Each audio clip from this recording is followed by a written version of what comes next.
I walked in with the cake in my hands, everyone yelling surprise, phones out, lights flickering. It was supposed to be one of those unforgettable nights, you know?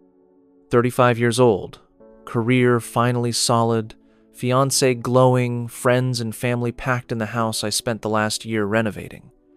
I remember thinking how proud I was. Proud of the life I built, of the people around me. My name's Malik. I'm 35, and up until about 9:47 p.m. that night, I genuinely thought my life was locked in. That was the exact moment I realized I forgot my phone upstairs. Nothing major, just needed it to cue the playlist for the second half of the night. I told Shonda, my fiancée, I'd be right back. She kissed my cheek, handed me a glass of champagne, and kept dancing with my younger brother, Dion. It didn't even register. They grew up together, practically. He was always around, always the playful one, the charming one. I used to joke she liked him before she liked me. Maybe I shouldn't have joked like that. Anyway, I slipped away, climbed the stairs, and as I turned down the hall, I heard something. Not loud, not even dramatic, just movement, breathing, a laugh, a whisper. My bedroom door was cracked. And listen, I'm not the paranoid type, but there was this tightness in my chest, something instinctive, something ancient. I pushed the door open with my shoulder. That moment felt like my body left itself, like I was floating above the room. My brother's shirt was on the floor. Her shoes were halfway off the bed. And I stood there, frozen, holding a damn Bluetooth speaker in my hand, watching the two people I loved most look up at me like deer in headlights. They didn't scream. They didn't run. They just stared. I didn't say anything either. I just backed up, closed the door, walked downstairs, and calmly set the cake on the table. No one knew what had just happened, but I knew. And she had no idea who else had seen it all. I stayed downstairs for another hour. I smiled. I thanked people for coming. I even hugged my aunt who flew in from Ohio. But in my head, I was rewinding every second how long had it been going on. Did my parents know? Did our friends notice anything and just not say it? I kept glancing at the stairs, waiting for them to come down. They didn't, not for the entire rest of the night. It was almost worse than them storming out. It was like they thought I'd just leave. Or maybe they thought I'd keep the secret too. Maybe that's what hurt the most, that they both knew me well enough to assume I'd keep quiet. When people finally started leaving, I walked my mom to her car and told her I needed some air. She looked at me real close and said, "You all right, baby?" I nodded. I lied. I said I was just tired, but the way she held my hand a second too long told me she felt something was off. When I got back inside, the music was off, the lights were low, and the house was quiet. And there they were, Shonda sitting on the couch, Dion standing behind her like some pathetic bodyguard. She looked like she'd been crying. He looked like he'd been caught stealing a car. I didn't say a word, just picked up the half-empty bottle of whiskey and poured a glass. Shonda started to speak, but I raised a hand. "Don't," I said. She flinched. "Don't what?" Dion snapped. That's when I laughed. I actually laughed. "You're really gonna try and defend this?" He walked forward, chest puffed like we were 12 again, and he could still win a fight with me. "You weren't around, man. You work all the time. She was lonely." That's when I saw red, but I didn't hit him. I didn't scream. I just turned to her and asked, "How long?" She wouldn't answer. So I turned to him. He said nothing. I smiled, real slow. "Cool," I said. "Then I guess I'll see y'all both in the morning." And I walked upstairs, not to cry, not to sleep, but to open my laptop, because I wasn't just going to walk away. I had a better idea. I didn't sleep that night. I sat at my desk with the glow of the screen burning into my eyes, typing out a list of everything I had paid for in the last year. The engagement ring, her car note, his last rent payment when he got laid off, the security cameras I installed when we bought the house, that last one, That was the game changer. Because I remembered something months ago, I upgraded the system to include motion-triggered backups to the cloud, which meant that camera in the upstairs hallway, the one right outside our bedroom, had probably seen more than I ever wanted to know.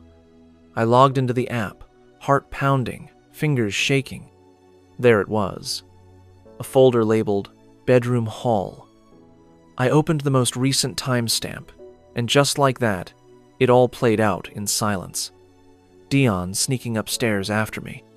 Shonda checking to see if anyone was watching. Both of them disappearing into the room minutes later. It wasn't just a one-time thing. I started scrubbing through previous weeks, and it became obvious this wasn't new. They were bold, careless, like I was stupid or blind. I watched until I couldn't anymore. Then I downloaded everything. I didn't want revenge. I wanted truth, proof. So when the sun came up, and they came slinking into the kitchen like we were going to pretend nothing happened, I handed Dion a flash drive. "Here," I said, "in case you want to see how dumb y'all looked." He stared at it like it was poison. Shonda reached for my hand. "Malik, please, can we just talk?" "You've been doing enough talking behind my back," I said. "I'm done listening." She started crying again, louder this time. He started pacing, muttering something about how this wasn't the way to handle it. "You're right," I said. "This ain't how I'm handling it. This is how I'm documenting it." That's when I walked to the closet, grabbed the duffel bag I'd packed during the night, and slung it over my shoulder. "Where are you going?" she asked, panicked. "To get some fresh air," I said. "Before your family sees what kind of man you picked over me." I checked into a hotel on the other side of town and stayed there for 3 days. No calls, no texts. I didn't block them. I wanted the messages to pile up. I wanted them to squirm, to feel the weight of silence pressing down harder than any argument ever could. And they did. Shonda's messages went from, "Please talk to me," to, "You misunderstood," to full-blown, "You ruined this." Dion was quieter. Just one message. "You don't understand the pressure I'm under." That was laughable. Pressure. Try building a life from scratch while dragging your little brother through every door you've ever opened, only to have him walk back through and set your damn house on fire. But I wasn't going to let that fire burn me down. I started making moves. First, I contacted my lawyer. Yeah, the wedding wasn't for another 6 months, but the house? That was in my name. And that car she was driving around like some suburban queen? Leased under my business account. I called the dealership. They towed it from the driveway within hours. I almost felt bad. Almost. Then I went further. I called the security company and pulled every clip from the last 6 months. I wasn't planning to post it online. I'm not that guy, but I made damn sure to forward the folder to Dion's employer. Why? Because he was just weeks away from a promotion at the firm I used to intern at. I'd written him a glowing recommendation.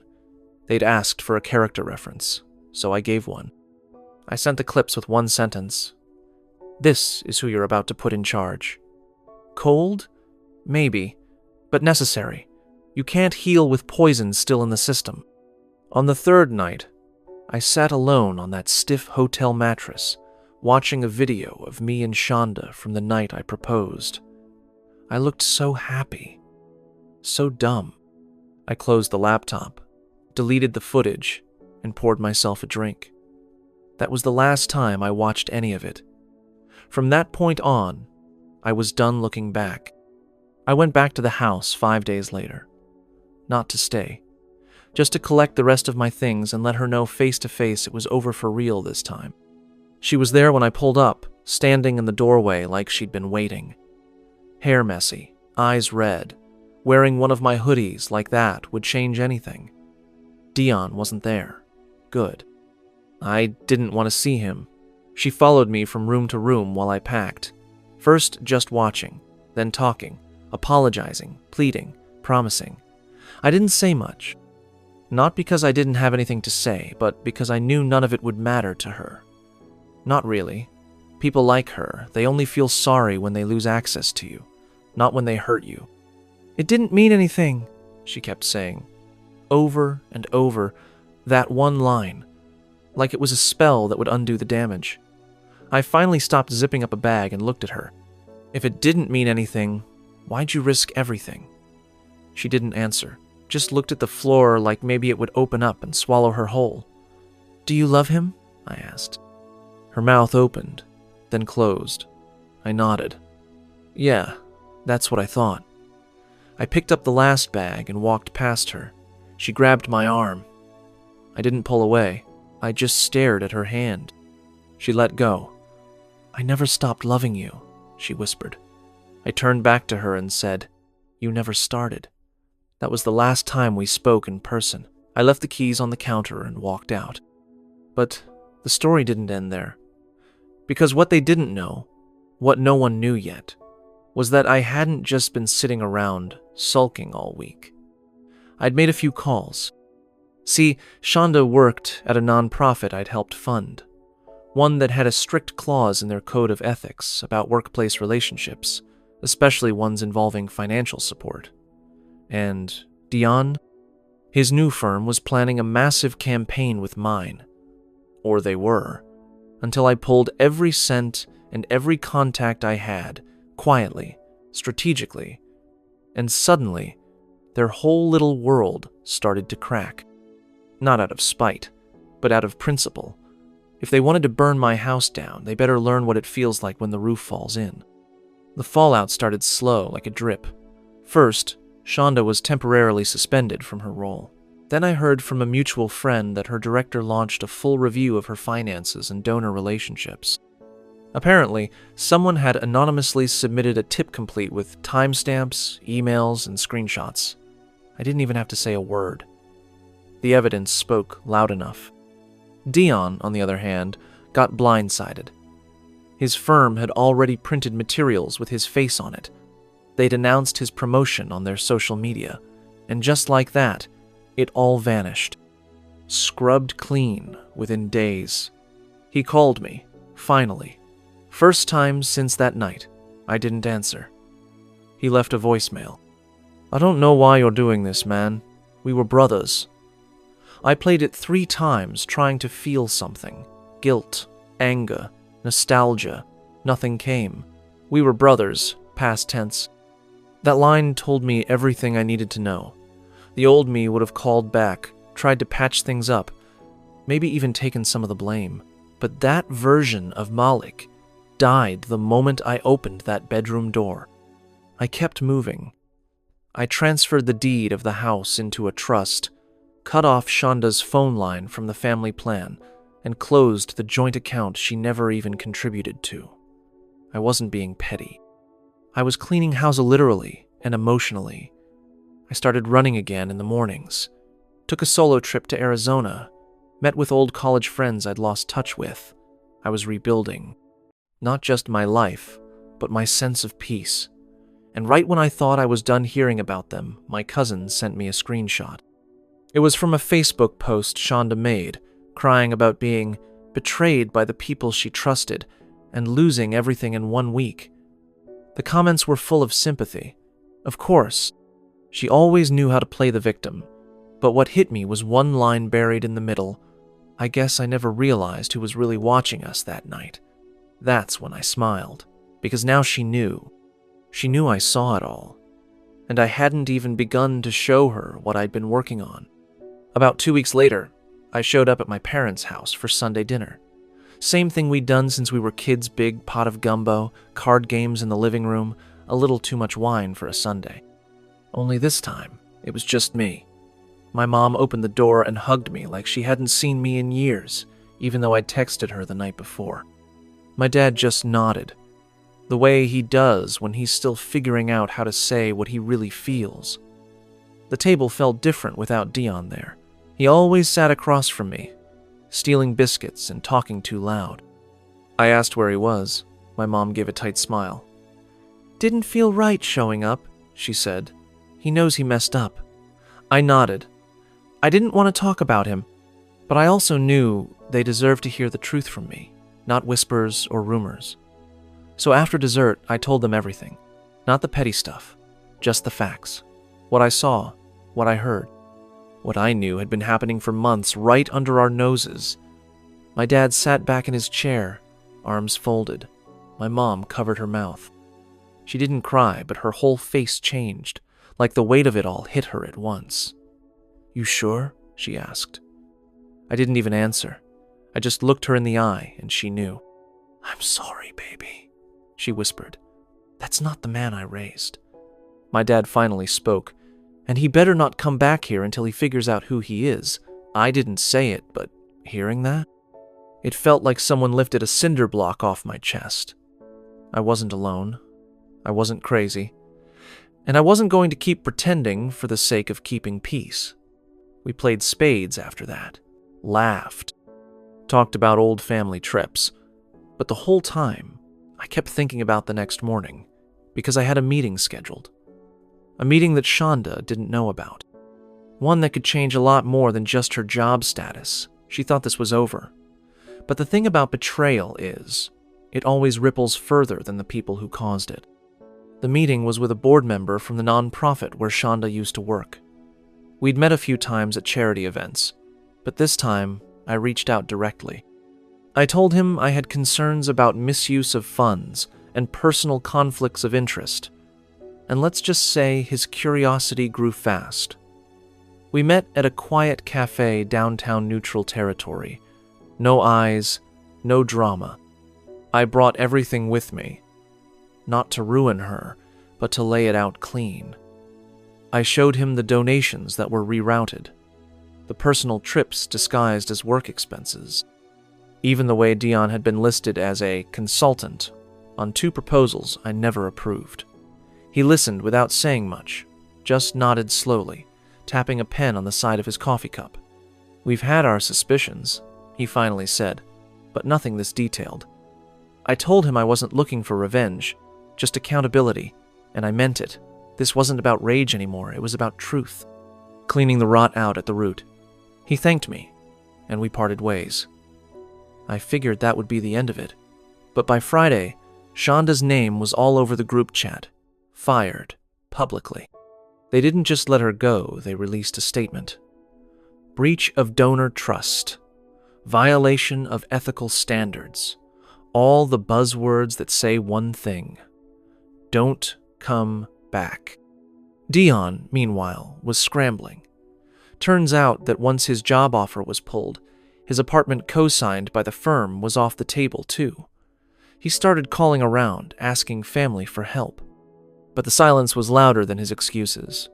People were tired of his charm, tired of his stories, tired of the damage he left behind. I didn't respond to his texts. I didn't need to. He knew exactly who cut the last rope, and just when I thought I could finally move on, I got a letter in the mail. No return address, just my name, handwritten. I opened it slowly, heart thudding, expecting another apology or maybe even some pathetic plea. But it wasn't from Shonda or Dion. It was from someone else entirely. And what was inside changed everything again. Inside the envelope was a single folded sheet of paper. No fancy letterhead, no signature at the bottom. Just 5 sentences, typed in plain black ink. I was at your party that night. I saw them go upstairs.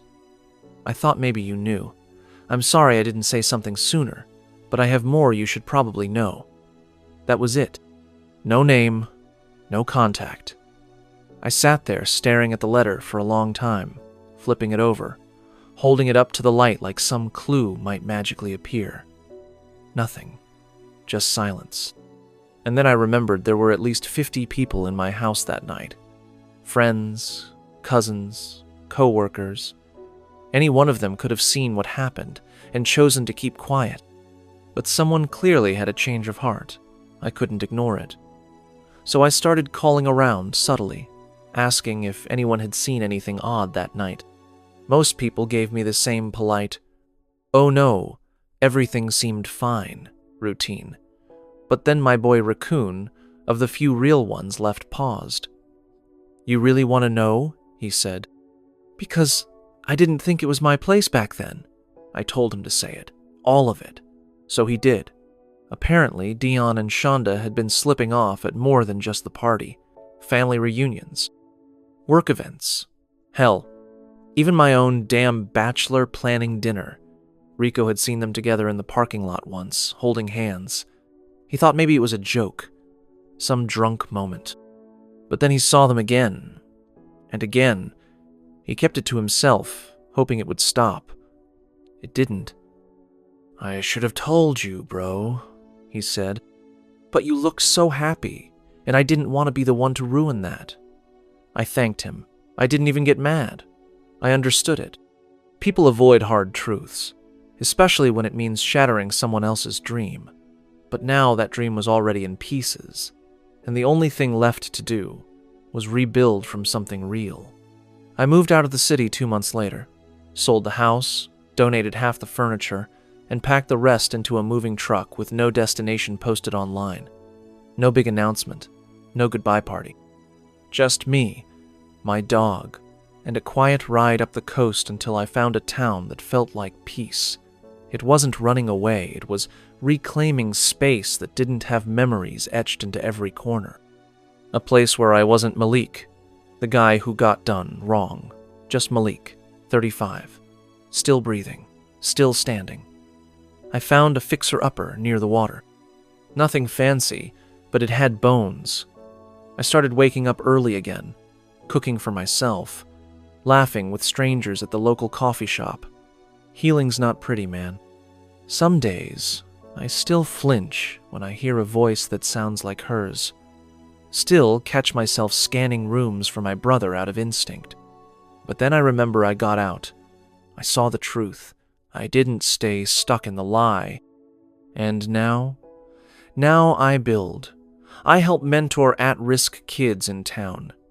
I talk to young men about loyalty, about boundaries, about knowing your worth. If my story can save someone else from staying too long in a broken room, then maybe it was worth it. Funny thing is, I don't hate Shonda or Dion, not anymore. I think they were broken in their own ways. I just refuse to let them break me too. One night, sitting on my new porch, I got a message from a number I didn't recognize. It was a photo, my old house. Empty. For sale. Followed by a single line. "I hope you're doing okay." I deleted it. No response. No curiosity. That chapter's over. Because sometimes, the best revenge isn't destroying someone. It's rebuilding yourself so beautifully, so completely, that they'd never even recognize you if they passed you on the street. And maybe they will one day.